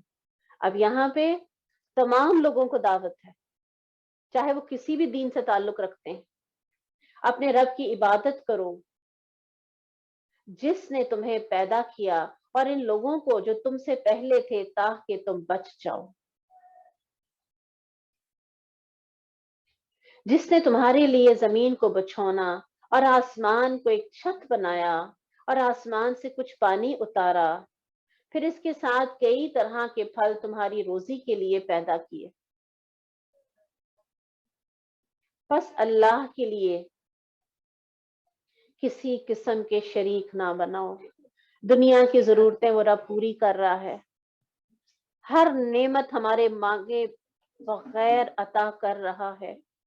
فلا تجعلوا للہ اندادا وانتم تعلمون. بس اللہ کے لیے کسی قسم کے شریک نہ بناؤ جبکہ تم جانتے ہو.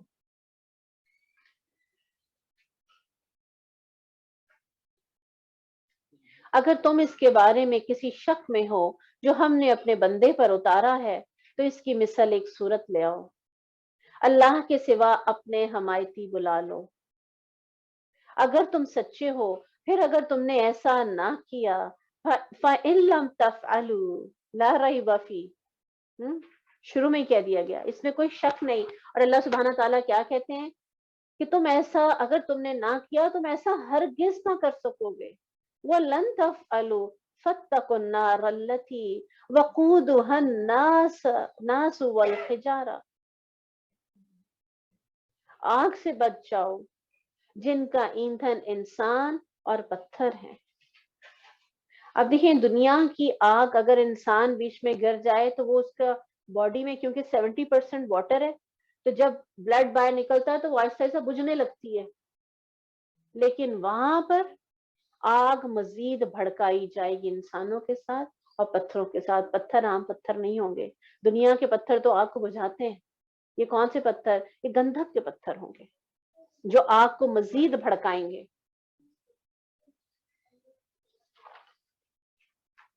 تو کیا ہم مسلمان ایسے ہی نہیں؟ جب آسانیاں ہوتی ہیں، جب جو بات دل کو پسند آتی ہے، جو ہمارے نفس کو آسان لگتی ہے ہم وہ کر لیتے ہیں. جو ہمارے نفس پہ بھاری ہوتی ہے، ہمارے معاشرے کے خلاف جاتی ہے، ہمارے اپنے گھروں کے، ہمارے آپ کہہ لیں کہ ہمارے خاندانی رسم و رواج کے خلاف جاتی ہے، اس کو ہم چھوڑ دیتے ہیں. وہاں پہ ہم اللہ کی نہیں مانتے. ایٹ اے ٹائم ہم نے کئی بت بنا رکھے ہیں. اور ان لوگوں کو خوشخبری دے دے جو ایمان لائے، انہوں نے نیک اعمال کیے، بے شک ان کے لیے ایسے باغات ہیں جن کے نیچے سے نہریں بہتی ہیں. جب کبھی ان میں سے کوئی پھل انہیں کھانے کے لیے دیا جائے گا کہیں گے یہ تو وہی ہے جو اس سے پہلے ہمیں دیا گیا تھا، اور انہیں ایک دوسرے سے ملتا جلتا دیا جائے گا. اور ان میں ان کے لیے نہایت پاک صاف بیویاں ہوں گی اور وہ ان میں ہمیشہ رہنے والے ہیں. اللہم اجعلنا منہم. بے شک اللہ اس سے نہیں شرماتا کہ کوئی بھی مثال بیان کرے. ما بعوضۃ فما فوقہا، مچھر کی ہو پھر اس کی جو اس سے اوپر ہے. اب یہ کہ قرآن میں مچھر کا ذکر آیا تو انہوں نے کہا کہ لو کہاں تو کہتے ہیں رب کائنات اور کہاں مچھر کی مثالیں، حقیر چیزوں کی مثالیں تمہاری کتاب میں ہیں. یعنی اللہ سبحانہ تعالیٰ نے تو پہلے ان کو دعوت دی تھی کہ ایسی ایک صورت لے آؤ. جب وہ لا نہیں سکے، مقابلہ اس فیلڈ میں تو نہیں کر سکے، اب کیا ہے، نکتہ چینیاں کرتے ہیں. تو اللہ سبحانہ تعالیٰ نے کیا کہا، پس لیکن وہ لوگ جو ایمان لائے سو جانتے ہیں بے شک وہی ان کے رب کی طرف سے حق ہے. آپ ذرا تصور تو کریں کہ اس مچھر نے کیسے تگنی کے ناچ نچائے ہوئے ہیں، کیسی کیسی بیماریاں، کیسے کیسے بخار اس کی وجہ سے ہوتے ہیں، لوگوں کی کیسے چیخیں نکلتی ہیں. کرونا کہتے ہیں کہ ڈینگی کے سامنے کچھ بھی نہیں ہے.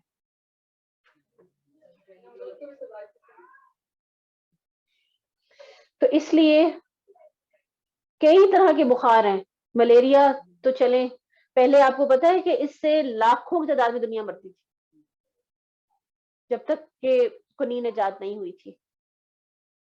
اب اس کا علاج ہم کرنے کی کوشش تو کر رہے ہیں، لیکن پھر بھی یہ نکل آتا ہے، اور یہ جہاں ایک دفعہ ایک علاقے میں آ جاتا ہے وہاں سے جاتا نہیں ہے. سری لنکا سے شاید ہمارے یہاں آیا ہے، تو وہاں پہ 35-36 سال سے.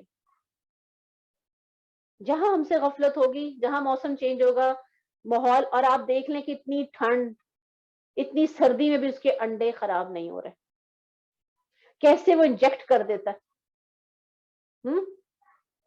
اور کتنی چھوٹی سی جگہ سے وہ آ جاتا ہے. کیسے بچیں گے؟ یہ اللہ کی ایک ادنا سی حقیر سی مخلوق ہے کہ جو 6 فٹ کے انسان کو اتنی اذیت میں مبتلا کر دیتی. ایک مچھر کئی لوگوں کو بیمار کر دیتا. اپنی حیثیت، اپنا مقام ہمیں سمجھ جانا چاہیے. بے شک وہی ان کے رب کی طرف سے حق ہے. اور رہے وہ جنہوں نے کفر کیا تو وہ کہتے ہیں اللہ نے اس کے ساتھ مثال دینے سے کیا ارادہ کیا، وہ اس کے ساتھ بہتوں کو گمراہ کرتا ہے اور اس کے ساتھ بہتوں کو ہدایت دیتا ہے، اور وہ اس کے ساتھ فاسقوں کے سوا کسی کو گمراہ نہیں کرتا.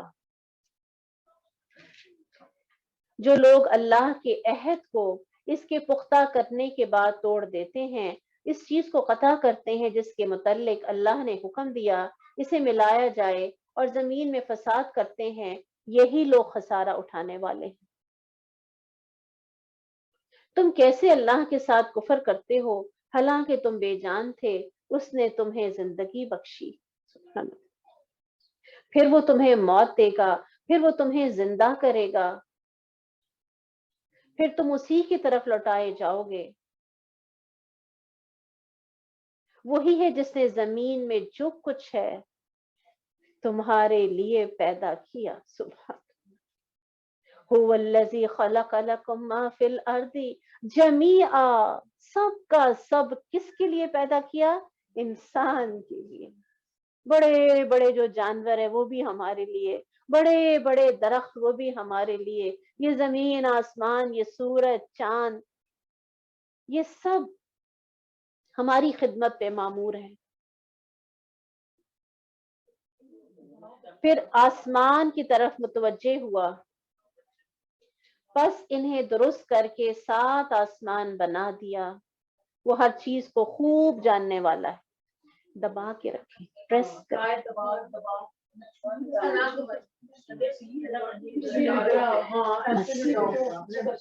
وَإِذْ قَالَ رَبُّكَ لِلْمَلَائِكَةِ إِنِّي جَاعِلٌ فِي الْأَرْضِ خلیفہ.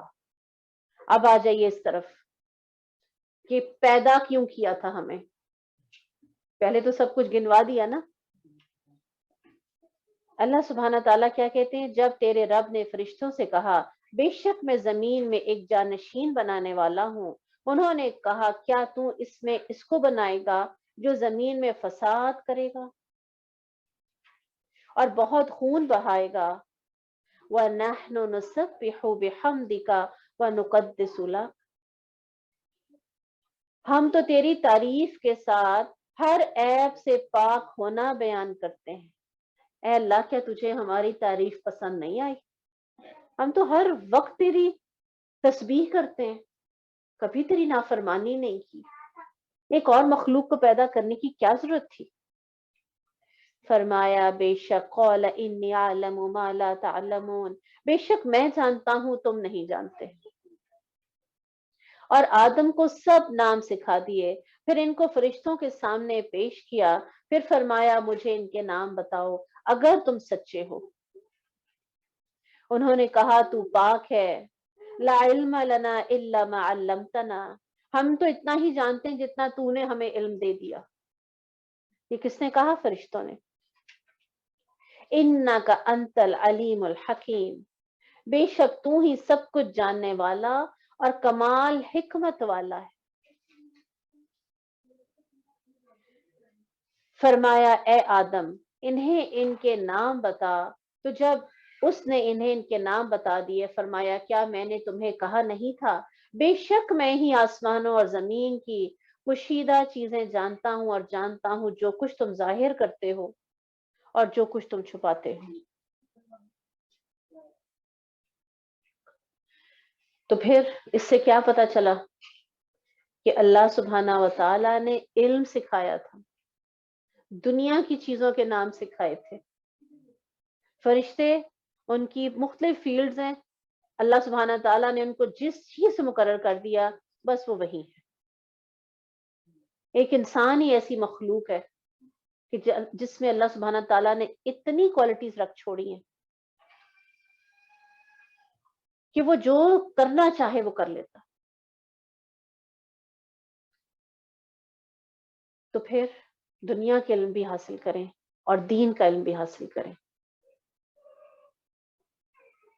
آج دنیا کا علم صرف کافر حاصل کر رہے ہیں، وہ آگے سے آگے نئی سے نئی جدید سے جدید ٹیکنالوجی ان کے پاس ہے، اور جتنے عرب ممالک ہیں وہ سب مجبور ہیں ان کے آگے۔ اللہ سبحانہ و تعالیٰ نے وہ نعمتیں مسلمانوں کو عطا کی ہیں کہ جو کسی اور کو عطا نہیں کی، لیکن ان نعمتوں سے فائدہ اٹھانے کے لیے بھی وہ پھر کافروں کے پاس ہی جاتے ہیں۔ ہمارے پاس آپ دیکھ لیں کیسے کوئلے کی کانیں ہیں، تیل کے ذخائر ہیں، گیس کے ذخائر ہیں، سونے کی کانیں ہیں، لیکن نااہلی کیا ہے کہ جدید ٹیکنالوجی ہم نے سیکھی نہیں، علم حاصل کیا نہیں۔ یہ کس کا طریقہ تھا؟ یہ اللہ سبحانہ تعالیٰ نے سب سے پہلے حضرت آدم علیہ السلام کو سکھایا تھا۔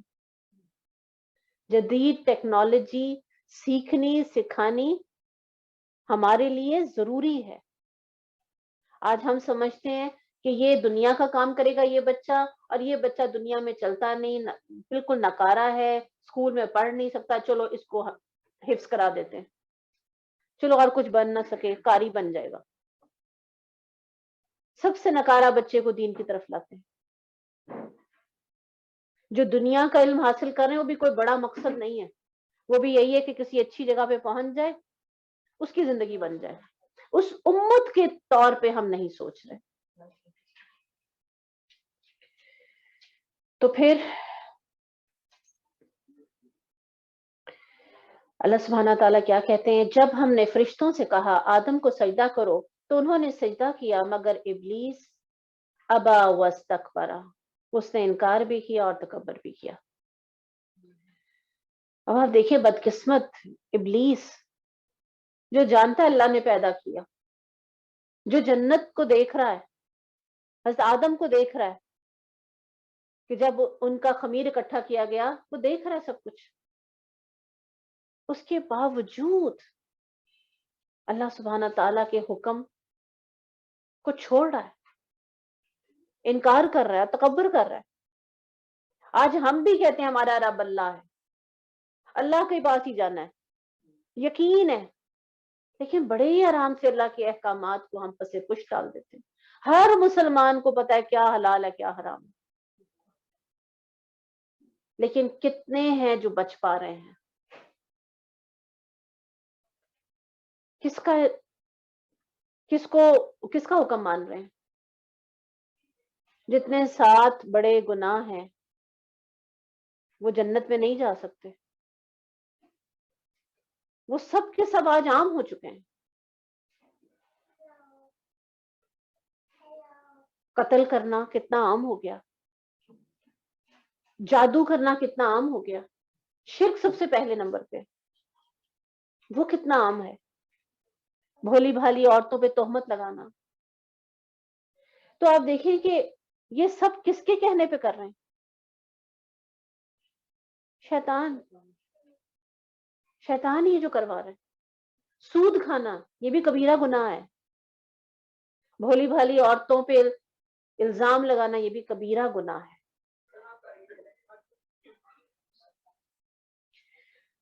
تو پھر بالکل وہی معاملہ ہے. ہم بھی جانتے ہیں، ہم بھی قرآن پڑھتے ہیں،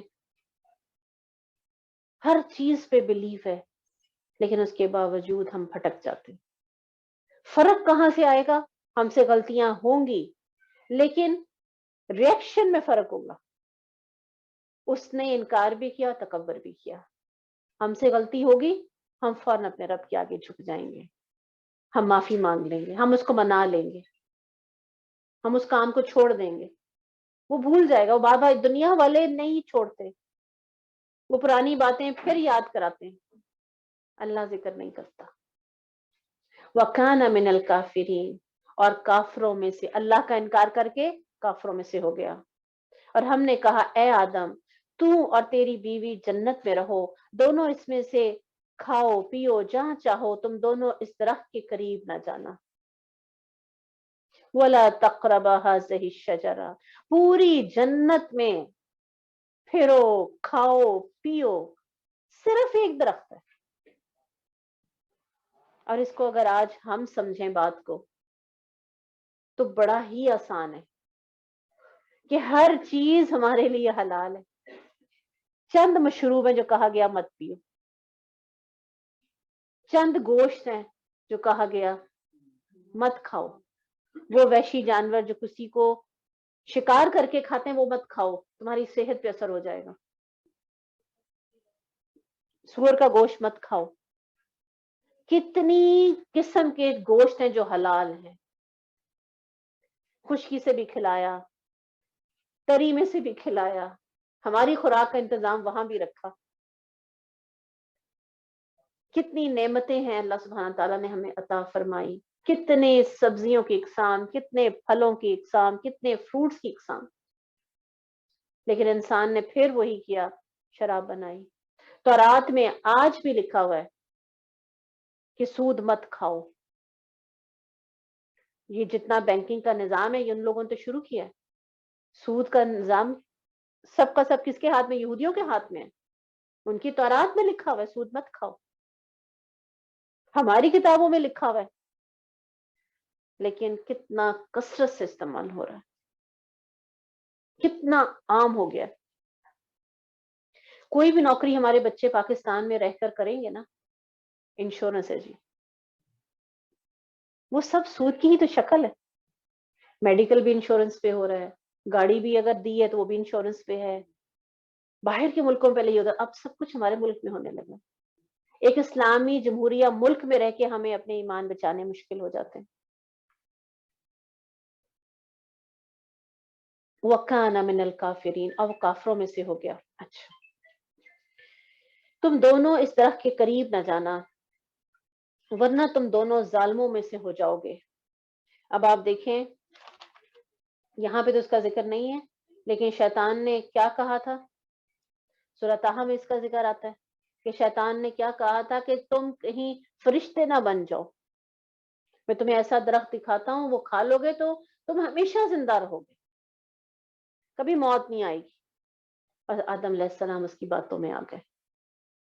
باقاعدہ آ کے ہم کلام ہوا تھا. یہاں سے بھی ایک نقطہ نکلتا ہے، ہم سے آ کے شیطان باقاعدہ ہم کلام نہیں ہوتا، اتنی طاقت نہیں ہے اس کے پاس. حالانکہ دشمن ان کو معلوم تھا، ان کو دکھا بھی دیا گیا تھا، لیکن کہا جاتا ہے کہ اتنا ٹائم گزر گیا تھا وہ اللہ کے حکم کو بھول گئے تھے. تو میں یہ سوچتی ہوں کہ ہم خوش نصیب ہیں کہ اللہ نے ہمیں رمضان عطا کیا، اور اللہ سبحانہ تعالیٰ نے ہمیں قرآن جیسی نعمت عطا کی، اور کم از کم سال میں ایک دفعہ ہم سب مل کے دوبارہ سے گھروں میں پڑھتے ہیں. لیکن جو اس طریقے سے پڑھا جاتا ہے ایک خاص ڈوز کے ساتھ جب ہم قرآن لیتے ہیں تو ہم کیا ہوتا ہے، ایسے ہوتا ہے کہ جیسے ہمارا ایمان تازہ ہو جاتا ہے، دوبارہ سے اگلے 11 مہینے کی ہم تیاری کر کے شیطان کے مقابلے کے لیے ہمارے پاس وہ انرجی آ جاتی ہے۔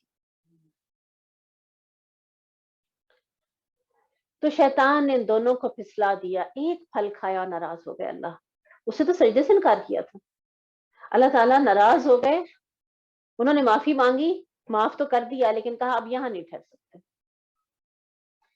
بس انہیں نکال دیا۔ جس میں وہ دونوں تھے ہم نے کہا اتر جاؤ، تمہارا باز باز کا دشمن ہے، تمہارے لیے زمین میں ایک وقت تک ٹھہرنا اور فائدہ اٹھانا ہے۔ پھر آدم نے اپنے رب سے چند کلمات سیکھ لیے، سبحان، جو کلمات سکھائے وہ بھی اللہ نے سکھائے۔ یہاں پہ بھی آپ دیکھیں گے کہ ہمیں قرآن میں اللہ کیسے کیسے کلمات سکھائیں گے، ان کے کلمات بھی آئیں گے حضرت آدم علیہ السلام کے، حضرت نوح علیہ السلام کے، حضرت موسیٰ، عیسیٰ، رسول اللہ صلی اللہ علیہ وسلم کے، جب پھولوں کی طرح آئے وہ، جب کوئی مشکل میں میرے بندے آؤ، اس میں سے اٹھاؤ، پڑھو، وہ مسئلہ تمہارا حل ہو جائے گا۔ کتنا مہربان ہے وہ رب، اللہ سبحانہ تعالیٰ نے وہ جو الفاظ سکھائے وہ ہمیں بھی سنوا دیے، بالکل منوان وہی الفاظ۔ تو پھر اس نے فتاب علیہ، وہ مہربان ہوا، توبہ قبول کر لی، انہ هو التواب الرحیم، وہ نہایت توبہ قبول کرنے والا اور نہایت رحم کرنے والا، کثرت سے توبہ قبول کرنے والا، یہ اللہ کی خاص صفت ہے۔ ہم نے کہا سب کے سب اس سے اتر جاؤ، فَإِمَّا يَأْتِيَنَّكُم مِّنِّي هُدًى فَمَن تَبِعَ هُدَايَ فَلَا خَوْفٌ عَلَيْهِمْ وَلَا هُمْ يَحْزَنُونَ، پھر کبھی تمہارے پاس میری طرف سے واقعی کوئی ہدایت آ جائے تو جس نے میری ہدایت کی پیروی کی سو ان پر نہ کوئی خوف ہے اور نہ وہ غمگین ہوں گے۔ تو اسی لیے ہم سب یہاں اکٹھے ہوتے ہیں تاکہ جو اگلے غم اور خوف ہیں ان کو ہم ختم کر سکیں، تیاری کر سکیں۔ وہ جنہوں نے کفر کیا اور ہماری آیات کو چھٹلایا یہ لوگ آگ والے ہیں، وہ اس میں ہمیشہ رہنے والے ہیں۔ اے بنی اسرائیل، میری نعمت یاد کرو جو میں نے تم پر انعام کی، تم میرا عہد پورا کرو۔ یہ کس کا لقب تھا؟ یعقوب علیہ السلام کا۔ یعقوب علیہ السلام کے جو بیٹے تھے نا وہ کیا تھے؟ بنی کس کو کہتے ہیں؟ بیٹے، اور اسرائیل، اسرائیل جو لقب تھا وہ حضرت یعقوب علیہ السلام کا تھا۔ تو ان میں سب سے پہلے جو نبی ہوئے ان کی اولاد میں حضرت یوسف علیہ السلام، اور سب سے آخری حضرت عیسیٰ علیہ السلام۔ تو ان میں بہت سے نبی آئے۔ میری نعمت یاد کرو جو تم پر انعام کی، تم میرا عہد پورا کرو، میں تمہارا عہد پورا کروں گا۔ میرا عہد کیا تھا؟ اس میں یہ تھا کہ تم نماز قائم کرو گے، اور اسی طرح میرے رسولوں پر، جو بھی رسول آئیں گے ان پر ایمان لاؤ گے، رسول اللہ صلی اللہ علیہ وسلم پر بھی ایمان لاؤ گے، ان کی مدد کرو گے اور اللہ کو اچھا قرض دو گے۔ تو پھر اللہ کا کیا تھا وعدہ کہ اگر تم ایسا کرو گے میں تمہارے گناہ دور کر دوں گا اور تمہیں جنت میں جگہ عطا کروں گا۔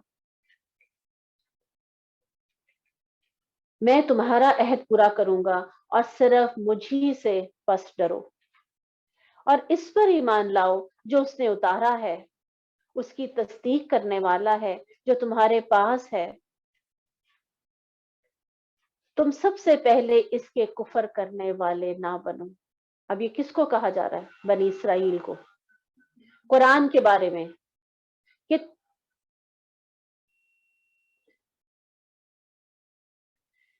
قرآن کے بارے میں کہا جا رہا ہے کہ ہم نے کتاب نازل کی، اور جو تمہارے پاس کتاب ہے تورات، اس میں ذکر تھا کہ ایک نبی آئے گا، تم مجھے بھی ماننے والے ہو، انبیاء کو ماننے والے، سب سے پہلے تم ہی انکار کرنے لگ گئے۔ جو مشرکین مکہ تھے وہ تو کر رہے تھے، وہ تو کسی چیز پہ بھی یقین نہیں رکھتے، تو اللہ سبحانہ تعالیٰ ان سے یہ کہہ رہے ہیں جو تمہارے پاس ہے اور تم سب سے پہلے اس کے کفر کرنے والے نہ بنو، میری آیات کے بدلے تھوڑی قیمت مت لو،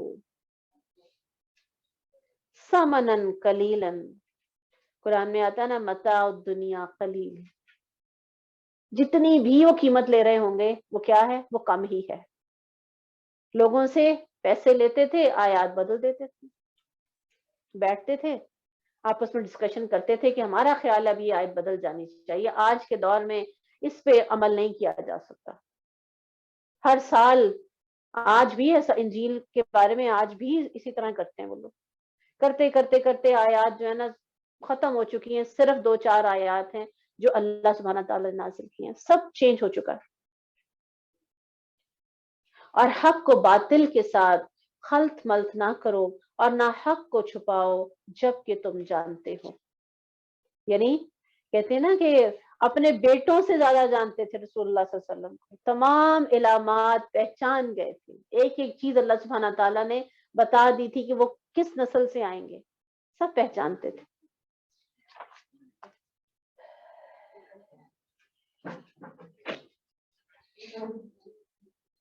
اور نماز قائم کرو. نماز کا حکم ہر شریعت میں رہا ہے، اور نماز کا حکم ہمارے لیے بھی کیا ہے، سب سے پہلے ایمان لانے کے بعد جو کام کیا جائے گا وہ نماز ہے. آخری عمل جو دنیا سے جاتے ہوئے کیا جائے گا وہ بھی نماز ہی ہوگا. کوئی نہ کوئی نماز کا وقت ہوگا. اللہ ہمارے ہوش و حواس قائم رکھے. اور پھر جب قبر میں لٹایا جائے گا تو اس وقت آپ سوچیں وہ اتنے یعنی کری شکل کے فرشتے آ رہے ہیں، دیگ جیسی ان کے چہرے ہیں، سیاہ رنگ ہے، اور وہ سینگوں سے زمین کھودتے ہوئے آ رہے ہیں.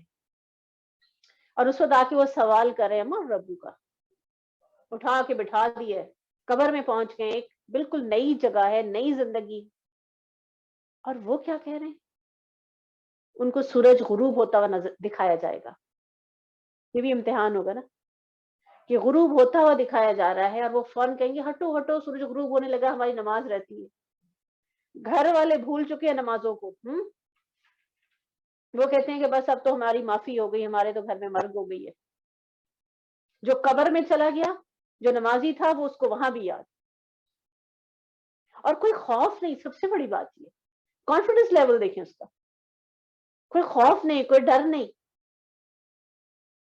ہمیں تو یہی خوف آتا نا کہ ہم کیسے جواب دیں گے. تو عائشہ نے پوچھا تھا نا، تو کیا کہا تھا رسول اللہ صلی اللہ علیہ وسلم نے کہ اے عائشہ، انہوں نے کہا تھا میں کمزور سی عورت ہوں، میں کیسے ان فرشتوں کا مقابلہ کروں، میں تو ڈرتی ہوں یا رسول اللہ صلی اللہ علیہ وسلم. تو کہا تھا اے عائشہ، کلمہ طیبہ انسان کو وہاں پر مضبوط رکھے گا، اس کو طاقت دے گا. لا الہ الا اللہ محمد عبدہ ورسولہ، یہ 3 سوال اسی میں سے تو ہیں.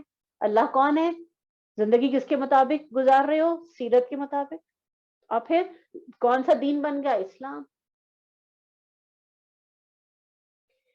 تو اس وقت پھر اس کو بتایا جائے گا، پھر وہ کوشش کرے گا نماز پڑھنے کی، پھر وہ غور کرے گا اچھا نماز نہیں پڑھنی، پھر اس کے سوالوں کے جواب دے گا، اور پھر اس کی قبر جو ہے جنت کا باغ بنے گی.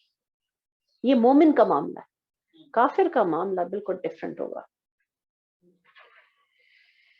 تو پھر اقیم الصلاۃ، دنیا میں بھی ایسے ہی سب سے پہلے نماز، اس کے بعد سب کچھ.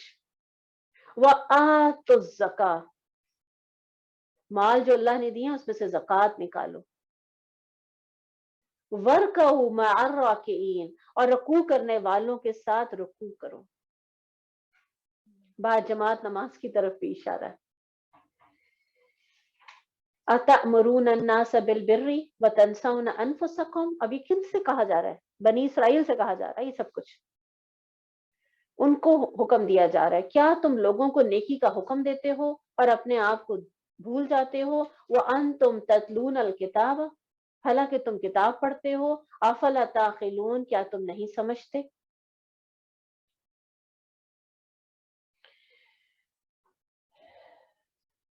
قتادہ رحمۃ اللہ کہتے ہیں کہ بنی اسرائیل لوگوں کو اللہ تعالیٰ کی اطاعت کا حکم دیتے، نیکی کا حکم دیتے اور خود عمل نہ کرتے تو اللہ تعالیٰ نے ان کو آر دلائی اس آیت میں۔ اور اسی طرح آپ جانتے ہیں کہ رسول اللہ صلی اللہ علیہ وسلم نے فرمایا قیامت کے دن ایک آدمی کو لایا جائے گا اور وہ جہنم میں اس کو ڈالا جائے گا، اس کی انتڑیاں آگ میں نکل کر ڈھیر ہو جائیں گی، وہ ان کے گرد ایسے گھومے گا جیسے گدھا چکی کے گرد گھومتا ہے، تکلیف کی وجہ سے۔ آگ والے اس کے گرد جمع ہو جائیں گے اور کہیں گے اے فلاں تیرا کیا معاملہ ہے، کیا تو ہمیں نیکی کا حکم نہیں دیتا تھا اور برائی سے منع نہیں کرتا تھا؟ تو وہ کہے گا میں تمہیں نیکی کا حکم دیتا تھا، خود وہ کام نہیں کرتا تھا، تمہیں برائی سے منع کرتا تھا، خود اس کا ارتکاب کرتا تھا۔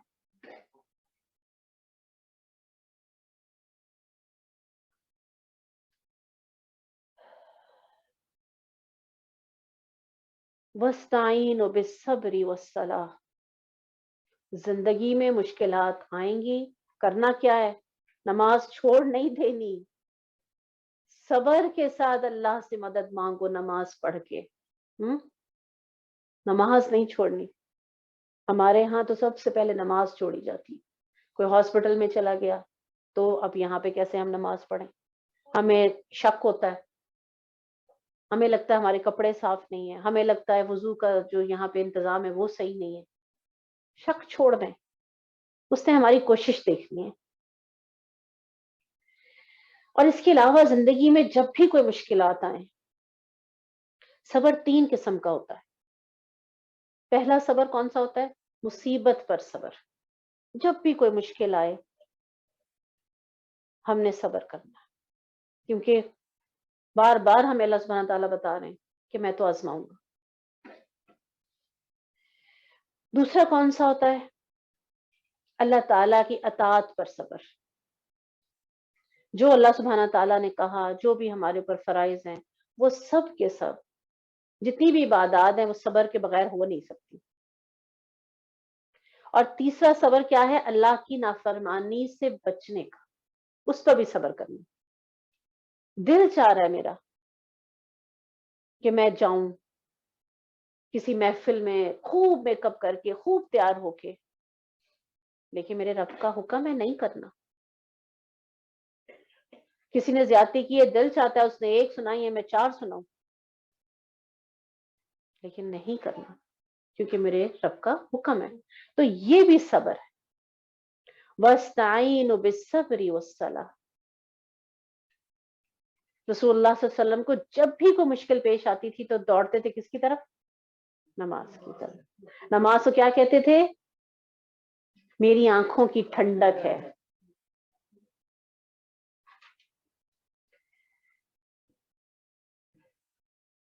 وَإِنَّهَا لَكَبِيرَةٌ إِلَّا عَلَى الْخَاشِعِينَ، بلا شبہ یہ بہت بڑی ہے مگر ان عاجزی کرنے والوں پر۔ آسان نہیں ہے 5 وقت کی نماز ادا کرنا، اس کے لیے ایمان کی ضرورت ہے، اور جو ایمان والے ہیں پھر ان کے لیے بھاری نہیں ہے، پھر ان کے لیے مشکل نہیں ہے۔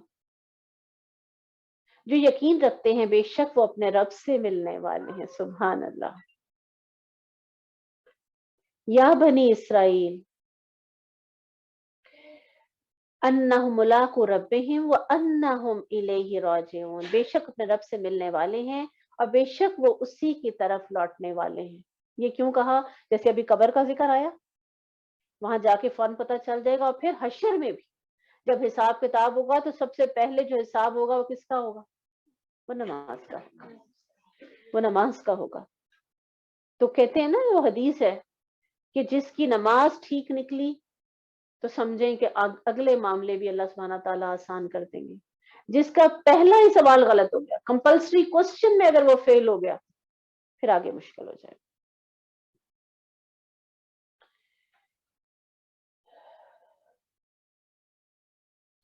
اے بنی اسرائیل میری نعمت یاد کرو جو میں نے تم پر کی، اور یہ کہ بلا شبہ میں نے ہی تمہیں جہانوں پر فضیلت بخشی۔